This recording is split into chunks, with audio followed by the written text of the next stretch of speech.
우리 사랑하는 교우 여러분, 하나님께서 우리를 십자가로 용서하셨음을 믿습니까? 예, 우리는 믿습니다. 그런데 잘 믿어지지를 않는 경우들이 많습니다. 이유는 우리 안에 죄의 책임감이 있기 때문에 그렇습니다. 분명히 강력한 하나님의 빛이 우리에게 비추었음에도 불구하고 그 죄의 그림자가 우리의 이면에 굉장히 짙게 드리워져 있습니다. 상처라는 이름으로 또는 후회라는 이름으로 이 죄의 그림자가 우리를 움켜잡습니다. 그래서 우리가 도덕적으로 약간 흠결이 있고 말의 허물이나 또 삶에 어떤 범과들이 일어날 때마다 나는 용서받지 못했나 봐. 나는 아직 구원받지 못했나 봐. 이런 생각들로 우리를 힘겹게 합니다. 예수님의 십자가와 부활은 너무나도 확실한데 내 내면을 들여다보면 너무 더럽고 추악함에 놀라면서 하나님의 구원의 은혜가 내 안에 없다라는 이런 아픔을 느끼게 되어집니다. 그런데 골로새서는 우리에게 말합니다. 이렇게 갈등하고 힘겨워하는 우리들에게 너는 용서받았다. 너는 구원받았다. 분명히 선언합니다. 그리스도께서는 십자가로 우리의 모든 죄를 용서해 주셨을 뿐만 아니라 죄의 모든 권세와 그리고 정사와 모든 의문의 서리를 찢어버리시고 너희를 십자가로 말미암아 구원하여 승리케 주었다. 이게 골로새서에서 우리에게 주고 있는 말씀이고 특별히 오늘 본문의 말씀이라고 할 수 있겠습니다. 읽은 말씀 13절을 보면 또 너희의 범죄와 육체의 무할례로 죽었던 너희를 이렇게 말합니다. 우리가 범죄했다 그럽니다. 그리고 무할례로 육체의 무할례, 할례를 못 받았다라는 겁니다. 할례는 옛사람을 끊어내는 일입니다. 지난 시간에 그리스도의 할례를 우리가 말씀을 통해서 배웠습니다. 우리의 육체에 더럽고 추악한 것을 옛사람의 흔적들을 끊어내는 이 십자가가 그렇게 우리에게 주어졌는데 원래 우리라고 하는 존재는 유대인들처럼 육신에 할례의 흔적도 없습니다. 그저 예전에 그 사람, 지금의 그 사람, 미래에도 여전히 똑같을 아무런 소망 없는 사람, 세월이 아무리 많이 가도 절대 변화될 수 없는 사람, 분명히 끊어내야 되는데 끊어내지 못하고 죄와 저주를 달고 결국 죽음의 영원한 골짜기로 처박힐 수밖에 없는 인생이었습니다. 여러분, 많은 사람들이 착각하는 게 세월 가면 좋아질 거다, 나이 먹으면 철이 들 거다, 이런 말들을 합니다. 하지만 예수님께서 우리 안에 성령님을 보내주시고 우리의 죄를 끊어내 주시기 전까지 우리는 절대 육신의 권세에서 끊어지지 않습니다. 이렇게 우리가 예전에는 범죄와 그 육체의 무할례 속에 죽어 있었다라고 말씀하고 있습니다. 조금 잘못하고 사는 정도가 아닙니다. 도덕적으로 조금 부족한 상태가 아니라 아예 죽어 있었다. 아예 죽어 있었답니다. 에베소서 2장은 우리에게 1절에서 너희의 허물과 죄로 죽었던 너희를 살리셨다. 죽었습니다, 여러분. 죽은 자가 얼마나 여러분 심각한 상태인 줄 아십니까? 죽은 자는 부끄러움을 모릅니다. 아픔을 모릅니다. 죽은 자는 슬픔을 모릅니다. 죽은 자는 아무것도 아닙니다. 사람은 부끄러움을 알아야 사람입니다. 맹자가 수호지심을 알아야 된다. 부끄러움을 알아야 된다. 사람은 불쌍히 여길 줄 알아야 된다. 측은지심을 알아야 된다. 사람은 시비지심을 가질 줄 알아야 된다. 시시비비 잘못된 것과 잘못되지 않은 것을 구별해낼 줄 알아야 사람의 길이다. 근데 그 중에서 이 부끄러움을 모르는 인생들은 정말 한심스러운 인생들이에요. 막 치마가 짧아서 아슬아슬한해서 이런 걸 입어도 부끄러움을 몰라. 오히려 그게 섹시함이 더 당당하게 느껴지는 이런 부분들. 얼마나 세상이 이렇게 죽어 있는지 모릅니다. 그 죽은 겁니다, 여러분. 제 어린 시절에 참 지금도 생각하면 미안하고 좀 속상한 얘기고 참 그 부분에 대해서 회개를 많이 했지만 이제 학교를 다닐 때 학교까지 참 먼 거리를 걸어 다녔습니다. 그때에 몇 개 동네를 이렇게 앞에서 이렇게 거쳐서 이렇게 가는데 앞에 동네에 우리 1년 후배가 하나가 있었는데 지능이 덜 떨어집니다. 지능이 많이 떨어져요. 그런데 일반 똑같은 중학교, 고등학교를 간 거예요. 이 지적 수준이 너무 떨어지는데도 예전에 어떤 특수학교를 보내야 되는데 그냥 보내버린 거예요. 그래서 이제 학교를 가다가 학교가 멀지 않습니까? 그러면 중간에 화장실이 없으면 아무 데서나 오줌을 싸고 그러는데 그래도 여러분 가다 보면 아무 데서나 오줌을 싸도 사람들 없는 데서 나무 뒤에나 뭐 없는 담벼락이나 이런 한적한 곳에서 소변을 봐야 되는데 얘는 가다가 이제 소변이 마려우면 그냥 바지를 내리고 뭐 주변에 사람이 있든 없든 그냥 오줌을 누워요. 그리고 이렇게 가요. 그래서 막 소리 지르고 우리가 그 부끄러움에 감당을 못 하는데 얘는 부끄러움을 몰라요. 그런데 어느 날은 가다가 큰 것이 이렇게 마려운 것 같아요.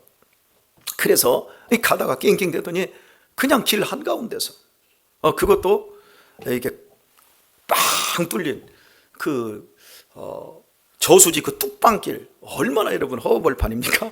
그 뚝방길 가운데서 딱 바지를 내리더니 제가 뒤에서 오고 있는데 바지를 내리더니 그냥 응가를 하는 겁니다.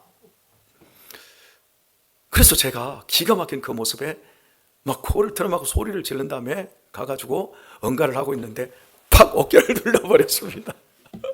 그래서 자기 싼 그 응가에 팍싹 주저앉혀 버렸어요. 얘가 들떨어진 애가 소리를 지르면서 욕을 합니다. 그리고 막 딱지도 않고 그냥 바지를 올리고 집으로 가버렸어요. 생각을 해보면 그 엄마 아빠에게는 귀한 아들이었을 텐데 그 엄마 아빠가 얼마나 마음이 아팠을까. 지금도 가끔씩 생각하면 참 나쁜 놈이었다. 걔는 부끄러움을 몰라서 나쁜 놈이지만 그 똥 위에 앉히는 나는 더 부끄러움을 모르는 나도 똑같이 나쁜 놈이었구나. 죽어있기는 똑같은 놈이었구나. 이런 생각들을 되돌아보게 되었습니다. 그렇습니다, 여러분.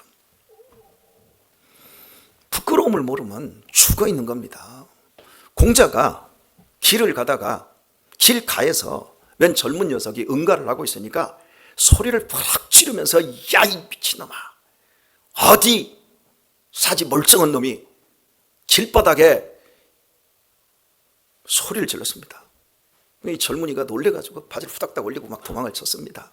그런데 한참 가는데 길 가운데서 응가를 하고 있는 젊은 놈을 공자가 보더니 말도 안 하고 옆으로 살살 피해갑니다. 돈 내야 되는 거 아니겠습니까? 길 가운데서 하고 있으면. 그런데 그냥 지나가니까 나중에 제자가 묻습니다. 아니 길 가에서 싸는 것보다 길 가운데서 싸는 놈이 더 흉악한 놈인데 흉악한 놈을 뭐라고 해야 되지 않겠습니까? 그러자 야 길 가운데서 싸는 놈은 아예 가망이 없는 놈이다. 그러니 괜히 말해야 무엇 하겠냐. 이런 이야기가 있습니다. 죽어 있다라고 하는 것. 여러분 우리가 하나님에 대해서 죽어 있습니다. 인간이. 지금 우리라고 얘기했던 이 부분은 인간을 이야기합니다. 예수님을 믿는 우리는 살아났습니다. 하나님에 대해 살아났습니다. 시체같이 죽었었습니다. 하나님이 누군지 하나님에 대한 존재도 모르고 하나님의 필요성도 모르고 그저 이 땅에서 나 몸뚱이 건강하게 돈 잘 벌고 내 새끼들하고 한평생 주어진 인생 7, 80년 건강하게 잘 먹고 잘 살다가 편안하게 죽는 것이 그게 전부라고 여겼던 우리들 그 상태가 죽어 있었던 겁니다. 그런데 우리들에게 하나님이 우리를 하나님의 것으로 발견해 주시고 우리가 하나님을 아버지로 발견하게 해 주셨습니다. 살려주신 겁니다, 여러분. 새 생명을 주신 겁니다. 그래서 하나님을 아버지라 부르는 이 자리에 있는 겁니다. 세상 사람들이 우리를 이해할 수 있을 것 같습니까? 우리 이해 못합니다. 저 한심한 사람들, 교회에서 저 무슨 재미가 있다고 저 검정색 옷을 입은 저 고리타분한 목사에게 옛날 고리적 이야기를 듣기 위해서 이 피곤한 밤에 여기에 있는가? 차라리 나훈아 쇼 보러 가는 게 훨씬 좋지 않겠느냐. 세상 사람들은 우리를 절대 이해하지 못합니다. 그들은 부끄러움을 모릅니다. 그들에게는 측은지심이 없습니다. 자신의 영혼에 대한 불쌍함이 없습니다. 그러나 우리는 우리 영혼에 대한 불쌍함이 있고 우리 자신에 대한 부끄러움이 있습니다. 그리고 무엇이 옳게 사는 것인가 라고 하는 것을 우리는 항상 따지면서 그냥 도덕적으로 옳게 사는 게 아니라 하나님을 기쁘시게 하기 위해 우리의 삶을 진력하며 드리는 이쪽으로 맞춰져 있지 않습니까? 이렇게 죽었던 우리를 말씀하고 있는데요, 12절 그 뒷부분을 좀 보도록 하겠습니다. 또 죽은 자들 가운데서 그를 일으키신 하나님의 역사를 믿음으로 말미암아 그 안에서 함께 일으키심을 받았느니라 말합니다. 그를 누가 일으켰어요? 죽음에서 십자가로 죽으신 예수님을 하나님이 일으켜 세워주셨습니다. 그리고 예수님과 함께 우리도 일으켜 세워주셨습니다. 하나님의 역사를 믿음으로 말미암아 그 안에서 함께 일으키심을 받았느니라, 이렇게 말씀하고 있습니다. 사랑하는 교우 여러분, 저는 우리 성도님들이 가끔씩 이런 표현을 쓰는 분들이 계세요. 목사님, 나는 얼마나 이게 성경이 이해가 빨라요. 얼마나 이해가 잘 되는지 모르겠어요. 목사님이 설교하시면 그냥 착착 이해가 되어져요. 여러분, 여러분이 하나님을 이해하는 순간 그 하나님은 하나님 아닙니다. 여러분이 만든 하나님입니다. 어떻게 여러분이 하나님을 이해합니까? 하나님이 그렇게 작은 존재입니까? 여러분이 이해할 만큼 하나님이 작은 존재입니까? 여러분이 갖고 있는 도덕적인 관념, 여러분이 갖고 있는 윤리적이고 또 지성적인 이런 논리적인 이런 관념으로 여러분이 과연 하나님을 알 수 있다고 느껴지십니까? 여러분이 성경을 이해했다, 하나님을 나는 이해했다라고 말하는 그 순간에 여러분은 성경에 얘기하는 하나님이 아닌, 진짜 온 창조를 하신 하나님이 아닌, 십자가에서 우리를 위하여 당신의 아들을 내어주시기까지 사랑하신 그 하나님이 아닐 가능성이 더 많습니다. 그때는 모릅니다. 그런데 어느 순간 위기와 여러분들의 인생 속에서 유혹이 서서히 다가왔을 때 여러분의 그 믿음이 흔들립니다. 그리고 홀딱 넘어가 버립니다. 하나님을 여러분이 진짜 하나님으로 만났을 때 여러분은 하나님을 이해하지 못합니다. 물론 저도 마찬가지입니다. 누구나 마찬가지입니다. 사랑하는 교우 여러분, 칼 세이건의 코스모스라고 하는 책을 한번 보시면 어마어마합니다. 그 스케일이. 그 책을 보다 보면 인간이 정말 보잘것없는 이 우주라고 하는 거대한 우주, 상상할 수도 없을 만큼 인간의 이 상상력은 끝이 없다고 하는데 이 인간의 상상력보다 더 큰 것이 이 우주입니다. 이 우주에 그저 은하계, 태양계, 그 태양계에서도 지구 안에서도 유라시아 대륙의 이 끝자락에 토깽이 꼬랑지만한데 그곳에서도 이 평택당에서도 여기, 그리고 여러분 자신을 한번 생각해 보세요. 너무 보잘것없어요. 그런데 말입니다, 이렇게 우리 자신들이 너무너무 보잘것없고 작은 존재인데요, 중요한 건 이 거대한 우주를 내가 생각하고 있다는 거예요. 여러분 한번 물어봅시다. 이 우주가 아무리 크고 아무리 대단해도 여러분이 이 우주를 생각하고 있지 않으면 이 우주를 누가 생각해 줍니까? 오히려 우리가 이 우주를 생각하고 있다는 게 사실은 어마어마한 관점이죠. 그러니까 여러분, 우리 인간이 갖고 있는 이 생각이라고 하는 건 정말 엄청난 겁니다. 그런데 이 아무리 큰 이 생각 속에도 하나님이 들어올 공간은 없어요. 그런데 우리 안에 하나님이 들어오셨어요. 그러니까 정리를 합시다. 여러분이 하나님을 이해한다라고 하는 것은 여러분의 논리로 하나님을 이해하고 있는 게 아니라 여러분 안에 믿음이 들어왔기 때문에 하나님이 이해가 되는 거예요. 여러분 안에 믿음이 하나님이 주신 선물로 들어왔기 때문에 여러분이 하나님을 아바 아버지라 이해하고 있는 겁니다. 읽은 본문을 다시 한번 13절을 보면 그와 함께 살리시고 12절이죠. 제가 지금 어디를 보고 있는 겁니까? 제가 이렇게 정신이 하나 없습니다. 또 너희의 범죄와 육체의 무할례로 죽었던 너희를 하나님이 그와 함께 살리시고 우리에게 모든 죄를 사하시고 말씀합니다. 12절로 제가 좀 가야 되겠습니다. 제가 앞부분에서 12절을 읽은 것 같아요. 너희가 세례로 그리스도와 함께 장사한 바 되고 또 죽은 자들 가운데서 그를 일으키신 하나님의 역사를 믿음으로 말미암아. 믿음입니다. 여기서 믿음은 우리의 믿음을 이야기하는 것이 아니라 하나님께서 우리에게 주신 믿음을 의미하는 겁니다. 우리가 어떤 존재인지를 여러분이 기억을 하셨으면 좋겠어요. 오늘의 말씀을 좀 맺어보도록 하겠습니다. 우리가 하나님을 알고 나아가는 것이 아닙니다. 하나님께서 죽은 우리에게 당신의 아들을 보내주셨습니다. 그리고 우리의 신앙도 한 걸음씩 하나님께로 나아갈 수 있도록 먼저 하나님이 오시고 우리 안에서 역사하시는 성령님과 함께 우리는 하나님께 한 걸음씩 나아가고 있는 겁니다. 여러분 안에 죄의 용서의 기쁨이 충만해지기를 축복합니다. 자, 읽은 본문에서 우리에게 모든 죄를 사하시고 라고 말씀합니다.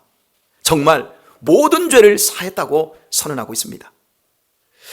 예수님의 죽음은 일종의 채무 관계를 해결하는 부분으로 설명합니다. 그래서 예수님께서 테텔레스타이, 다 이루었다라고 하는 그 말의 의미 속에 모든 것이 지불되었다, 이런 의미입니다. 우리의 전 인생의 모든 죄의 값이 다 지불되었다는 뜻입니다.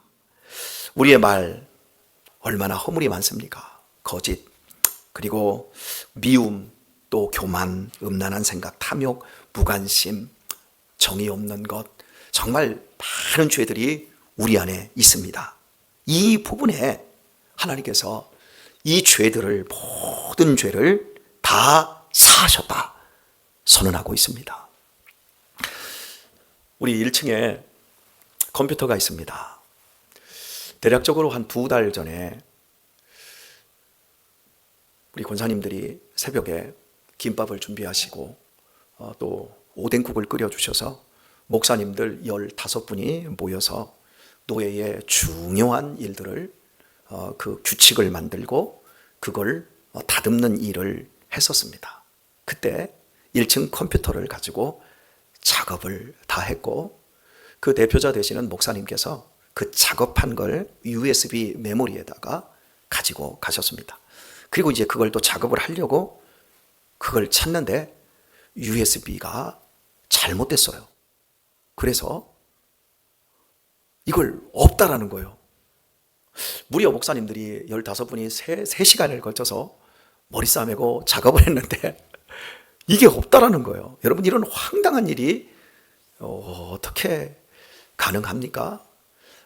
가능하지요. 인간 사회는. 너무 깜짝 놀랐어요.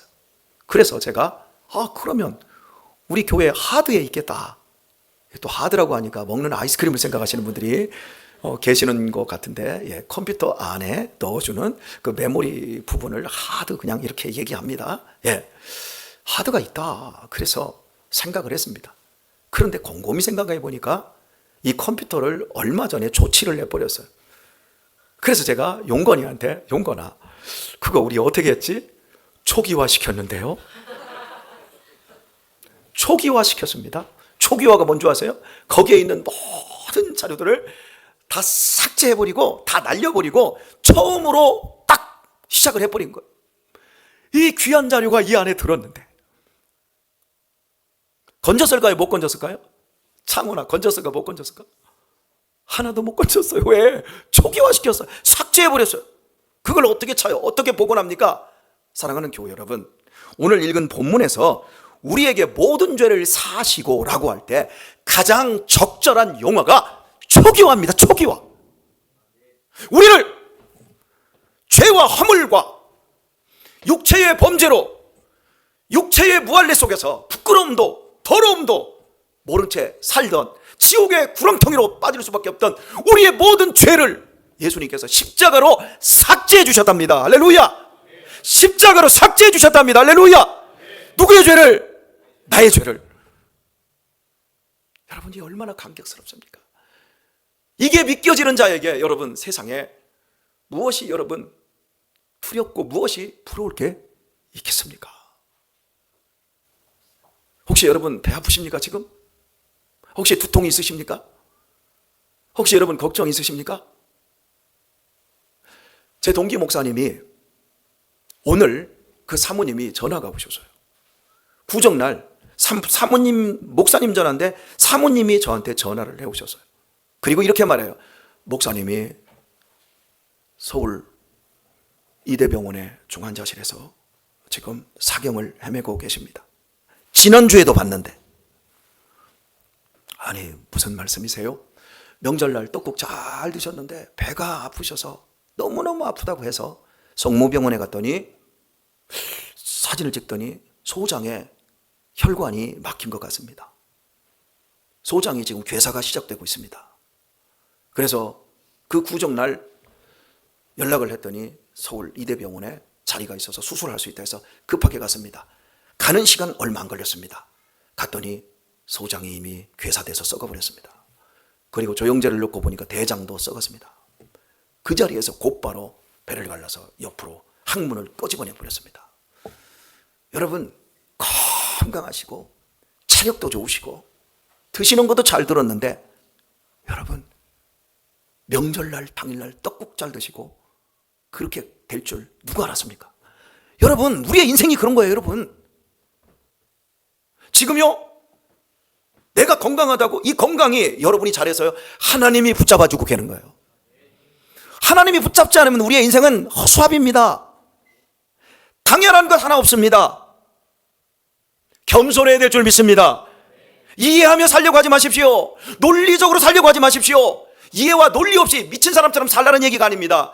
이해와 논리보다 앞설 것은 예수님을 사랑하고 하나님을 신뢰하는 믿음으로 사시기를 축원합니다. 이게 앞서야 돼요. 믿음으로 살지 않으면 우리의 인생은 다 세상의 꼬죽대기 생각으로 사는 겁니다. 하나님의 말씀을 이해하셨다고 한다면 여러분 안에 여러분의 모든 죄를 다 사하시고 여러분의 모든 전 인생을 축복하기를 원하시는 하나님의 역사 속에 여러분이 들어있음을 조금 더 의심하지 마시길 바랍니다. 기뻐하십시다. 즐거워하십시다. 우리 찬양 하나 하고 마치도록 할까요?